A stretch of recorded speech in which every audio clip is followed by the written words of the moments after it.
എന്റെ പ്രിയരെ, നിങ്ങൾ സഹിക്കുന്ന ചിലതിനെ ഫേസ്ബുക്കിൽ സ്റ്റാറ്റസ് ഇട്ട് തീർക്കരുത് കേട്ടോ.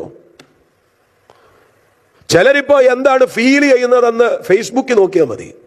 Feeling sad, feeling happy.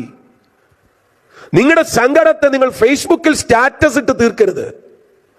നിങ്ങളുടെ വേദന നിങ്ങൾ ഫേസ്ബുക്ക് മുതലാളിയോടല്ല പറയേണ്ടത്. നിങ്ങളുടെ പ്രശ്നങ്ങൾ നിങ്ങൾ വാട്സാപ്പിൽ സ്റ്റാറ്റസ് ഇട്ട് തീർക്കരുത്. നെഹമ്യാവിനോട് ചോദിച്ചു, എന്നാ ചെയ്യണം? നെഹമ്യാ പറയുക, ദൈവമേ കേൾക്കണമേ, പ്രാർത്ഥനാ മുറിയിലാണ് നിന്നയെ കൈകാര്യം ചെയ്യേണ്ടത്. യൂട്യൂബിൽ ഒരു വീഡിയോ തയ്യാറാക്കി 4 മറുപടി പറയുക എന്നുള്ളതല്ല. ഒരു വലിയ കത്തെഴുതി 10 പേർക്ക് അയച്ചു കൊടുക്കുക എന്നുള്ളതല്ല.